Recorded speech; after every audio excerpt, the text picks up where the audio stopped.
Llegué al edificio cruzando la Plaza Italia, ya estaban los militares ahí. El golpe fue un punto de inflexión, no de una, sino de varias generaciones de chilenos. En septiembre del 73 yo trabajaba en Flaxo. Entendíamos nuestra misión como una misión de intelectuales disidentes, por cierto.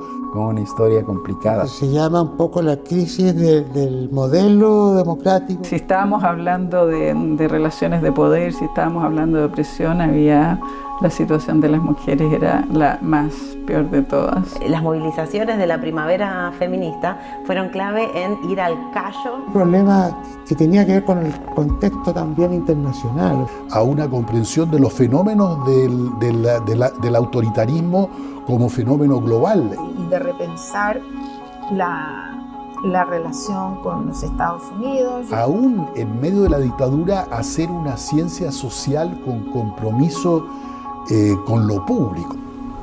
Yo creo que el principal desafío de nuestra sociedad es volver a generar organización colectiva. No todo lo que se termina se acaba.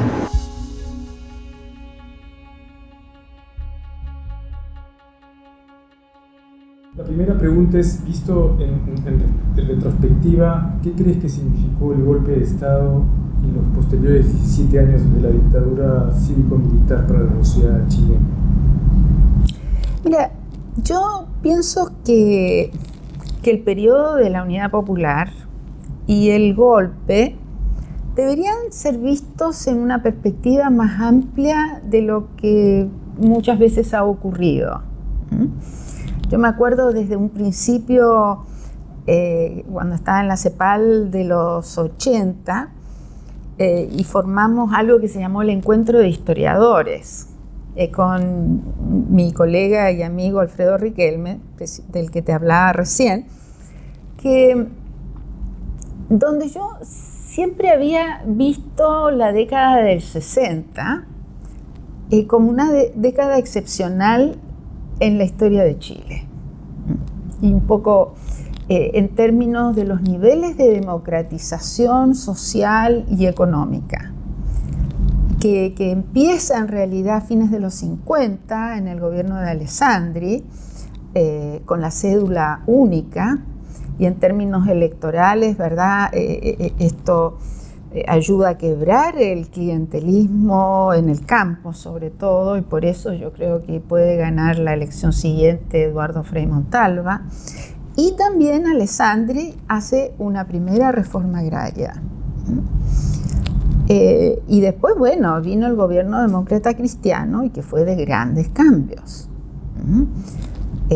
También, digamos, avanzando mucho más allá en la reforma agraria.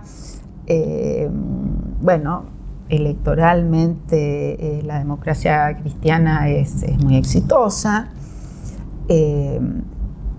También, bueno, hay una primera nacionalización del cobre. Es decir, es un momento bien importante en términos de cambios en Chile. Y en esta corriente de democratización en términos sociales y económicos, porque en realidad el periodo previo, que siempre es recordado también como los tiempos de la República, había habido cierta alternancia entre gobiernos más progresistas, menos progresistas, pero no sé, el inquilinaje, que es una relación de trabajo de servidumbre casi medieval, existió en el campo chileno hasta mediados de los 60, hasta el periodo de Frei. Entonces a mí siempre me ha hecho ruido esto de un país tan democrático, en fin, cuando en realidad existía una relación de servidumbre feudal en el campo. Lo cual a mis colegas chilenos siempre como les costaba, digamos, aceptar eso. Y ahí a mí me pareció particularmente interesante un artículo que escribió Alfredo, en un libro que se llama De la utopía al estallido, que es publicado por algunos historiadores italianos y también con Claudio Rolle, y en el que participaron principalmente historiadores del Instituto de Historia de la Católica e italianos. Y Alfredo plantea la idea de la larga década del 60. Y en realidad él ve la larga década del 60 como empezando a fines de los 50, con el periodo de Alessandri, y culminando o terminando en el gobierno de la Unidad Popular. Como cambios sucesivos cualitativos, pero que sin duda uno no hubiera sido posible sin el otro. Y a mí me gustó mucho este concepto de la larga década de los 60, porque de alguna manera, me hizo sentido en términos de lo que yo pensaba en ese momento, en los 80, respecto a esta década excepcional en la historia de Chile. Y bueno, el golpe finalmente significa un quiebre de la democracia, de esos avances hacia una mayor democratización de la sociedad chilena, y de alguna manera vuelve a lo más atávico, reaccionario de lo que era Chile políticamente y socialmente en el pasado. Ahora, esa es una dimensión, pero otra dimensión, yo creo que más amplia, es también cómo Chile fue un peón de la Guerra Fría. Tanto en la época de los 60, de la época de la Alianza del Progreso, donde Chile era una especie de laboratorio de la Alianza del Progreso, que tenía como uno de sus objetivos, ¿verdad?, evitar una repetición de la Revolución Cubana, y las tensiones del periodo de la Unidad Popular y finalmente el golpe también están dentro de esa lógica. Ahora, no es que yo diga que por eso ocurrió el golpe, pero fue un elemento importante. Y ahí tú ves también, si miras no solamente lo que ocurre en Estados Unidos, sino también qué hacen los soviéticos, qué hacen los cubanos.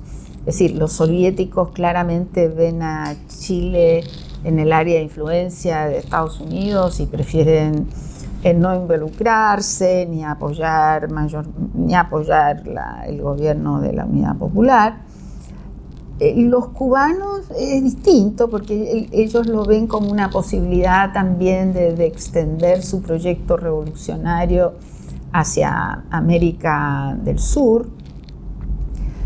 En fin, yo creo que es importante ver la Unidad Popular y el golpe y también lo que vino después en un contexto más amplio.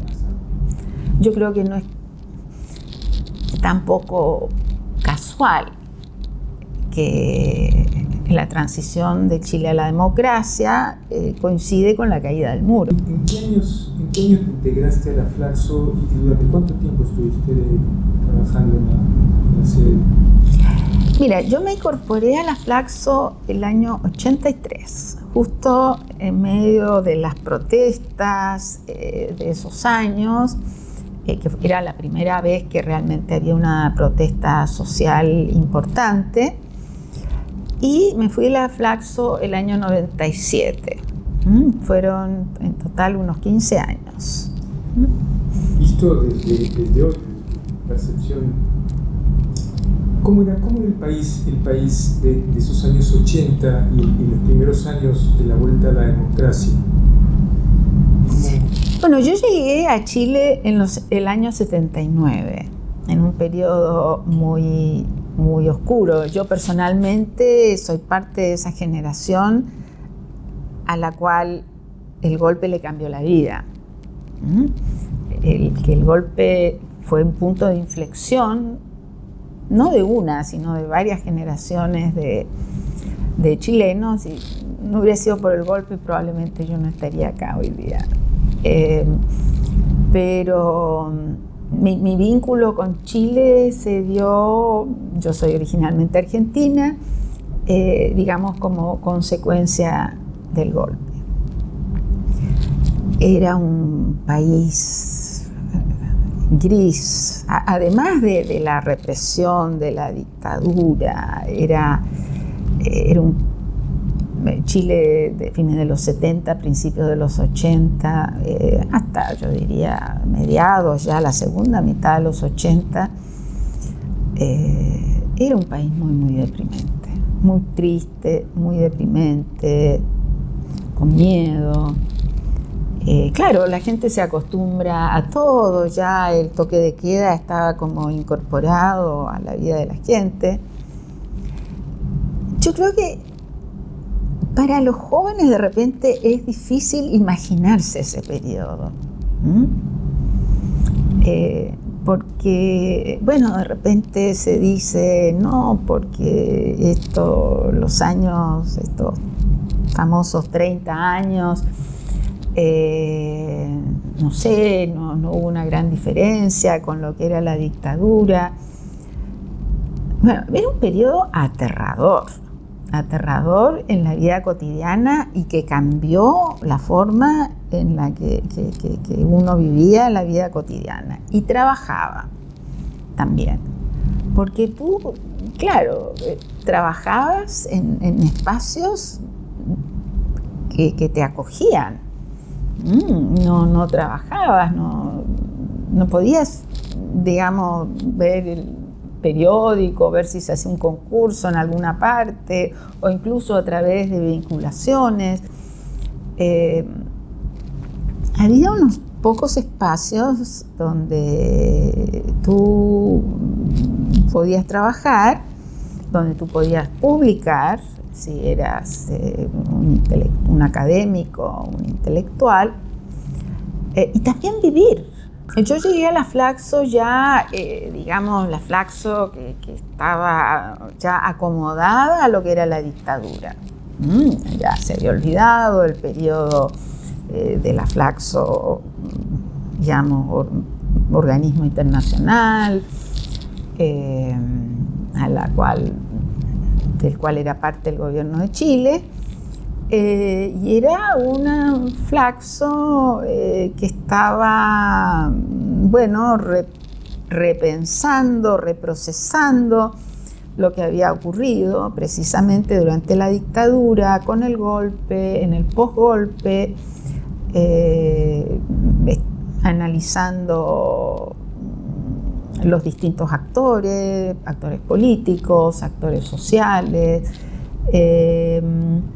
Y fue interesante porque en la Flaxo había un espacio de libertad importante y nosotros publicábamos también con bastante libertad. Claro que era todo mimeógrafo y bastante modesto, tenía una circulación bastante pequeña, pero publicábamos.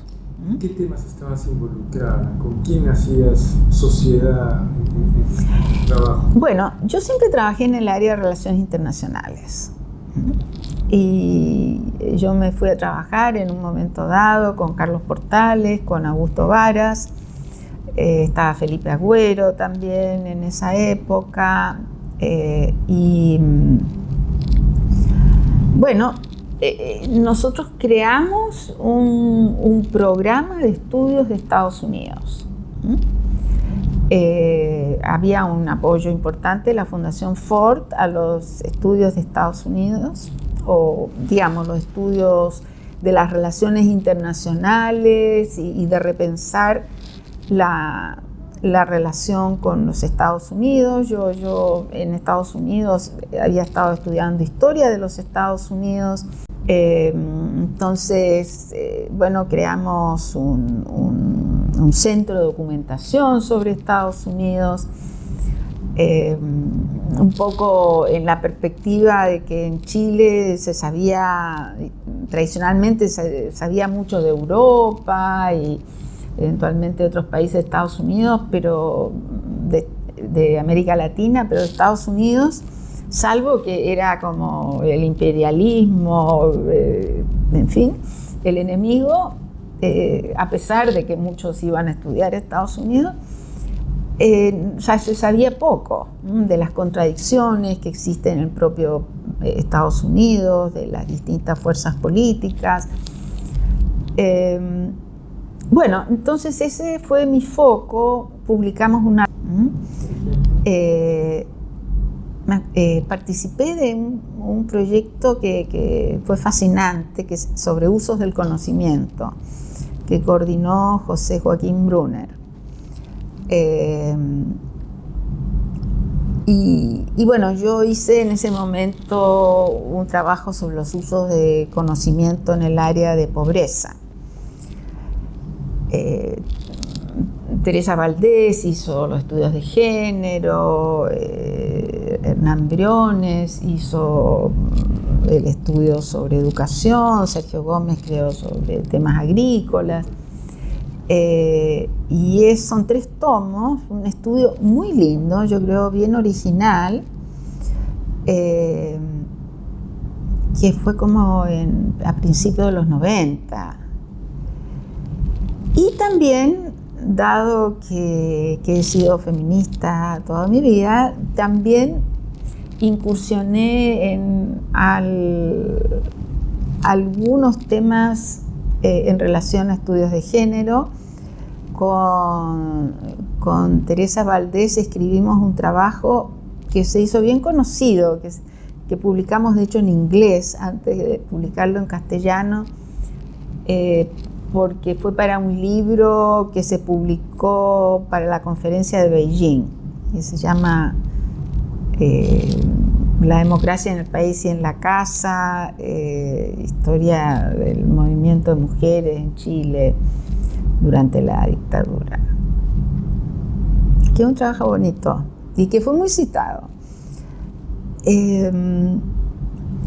después me fui pasando, bueno, en los temas internacionales cada vez más, también a los temas de integración, tanto en términos de integración política, temas de seguridad. Publiqué un libro sobre todo el proceso Contadora, que se llama Puentes sobre la turbulencia,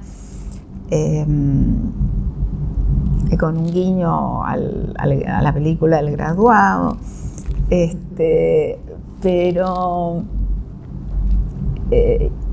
Y también me fui desplazando poco a poco a los temas económicos, de la integración más bien política, la integración económica. Tuve finalmente un proyecto junto con CIEPLAN sobre ese tema, sobre el área de libre comercio de las Américas. Ya estábamos con la idea de que se iba a negociar un tratado de libre comercio con los Estados Unidos. Y al final me fui por eso, porque me fui a la Cancillería para preparar esa negociación, que se demoró un poquito todavía, pero esos fueron los temas. Ahora, digamos, tampoco yo creo fueron en ese momento los temas principales de la Flaxo de los 80,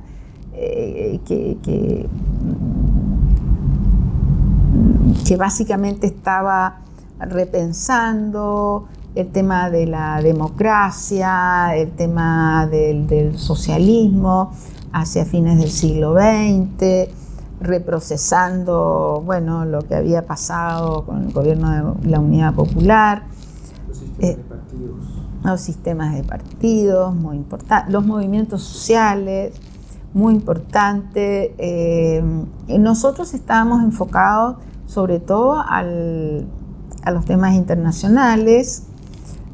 También otros colegas veían temas de Fuerzas Armadas. Yo me enfocaba más bien a Estados Unidos. Teníamos otro colega que se enfocó más en temas de Unión Soviética.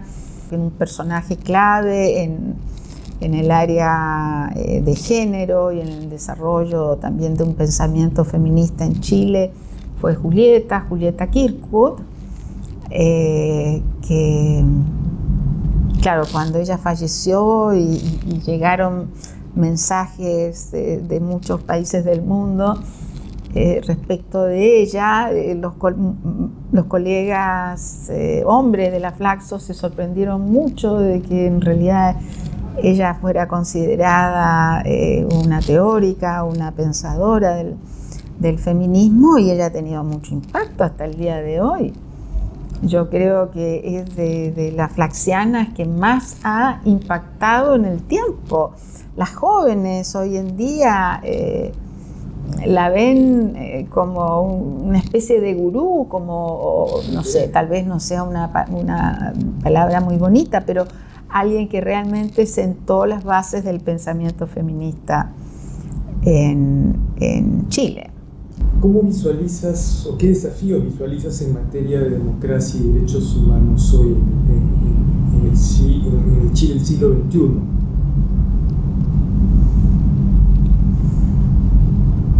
¿Qué te preocupa? Bueno, yo creo que lo que estamos buscando es un nuevo equilibrio. Claramente, bueno, en términos políticos institucionales hubo un gran esfuerzo por canalizar inquietudes políticas, protesta social a través de canales institucionales y sobre todo el redactar una nueva constitución. Esa tarea fue más difícil de lo pensado aún. Ahora, esto no es ninguna novedad, porque la búsqueda de primero reformas constitucionales viene hace mucho tiempo, viene desde fines de los 80, durante todos los 90. Bueno, muchos de nosotros poníamos la señal, la Asamblea Constituyente, cuando votábamos. Pero sí, claro, el primer esfuerzo ya más institucionalizado y concreto se dio en el segundo gobierno de Michelle Bachelet. Ahora, parece que todas las fuerzas políticas previamente existentes se sentían muy cómodas con que votara la mitad de la población. Y con el voto voluntario. Y cuando el voto fue obligatorio, efectivamente nos dimos cuenta de que había un Chile con el cual estábamos muy poco conectados. Y un Chile que su desafección con la política la manifestaba, por lo menos ahora en estos últimos años, votando por la derecha. Yo creo que eso fue un shock. Entonces yo creo que necesitamos un nuevo equilibrio teniendo en cuenta la diversidad del país.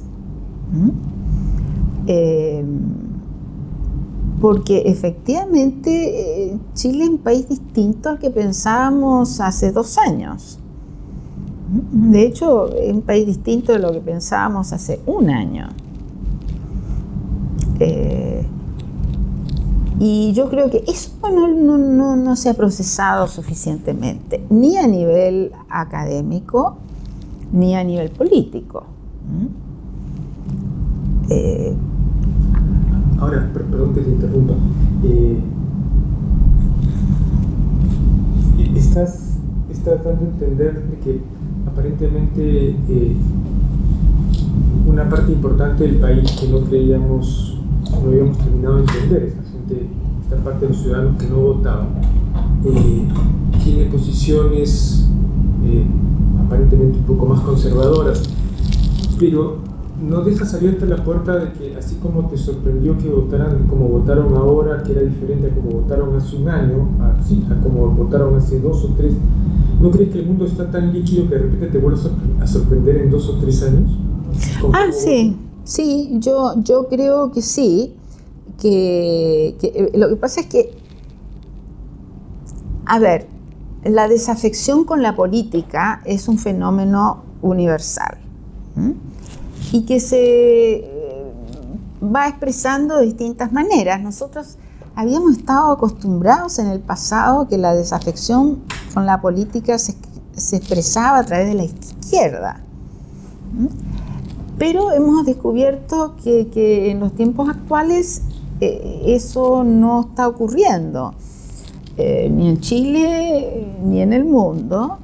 Ahora, yo no niego que si tenemos un gobierno de derecha entre el año 2026 y 2030, el año 2030 tengamos nuevamente, digamos, una votación más hacia el, digamos, el progresismo, por llamarlo de alguna manera. Pero bueno, todo este sistema entre crisis de los partidos políticos, surgimiento de esta política identitaria, una crisis al menos de una etapa de lo que ha sido la economía de mercado en Chile, es un cóctel complejo. Por otra parte, algo muy fuerte que a nosotros nos cuesta reconocer muchas veces desde la izquierda, que esto que decía Mulián en los 90, el consumo me consume, es un fenómeno muy generalizado en la sociedad.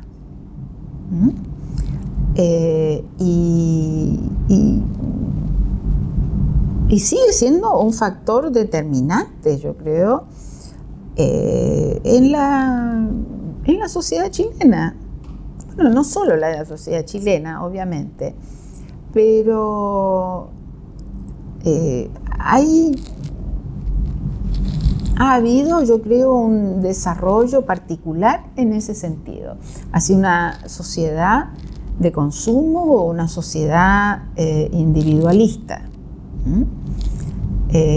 Y que de hecho se refleja en la fragmentación política también. Se refleja en que la actual coalición gobernante, entonces yo creo que necesitamos un nuevo equilibrio político que tome en cuenta estos fenómenos. No tengo la fórmula, no sé si alguien la tiene,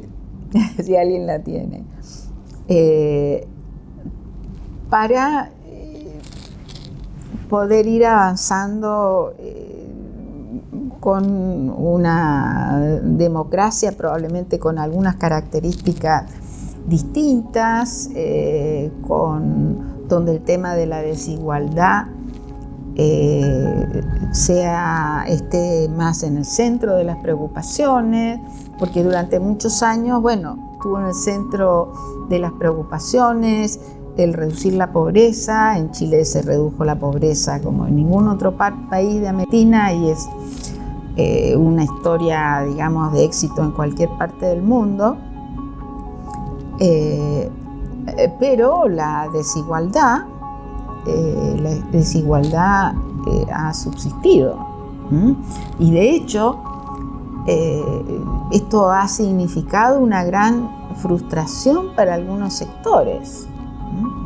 Mi visión del estallido es que en parte esto no fue una rebelión, una protesta popular, sino de sectores medios bajos, que vieron frustradas sus expectativas, que tuvieron acceso a la educación superior, pero que eso no significó realmente una posibilidad. Sí, entonces serias frustraciones.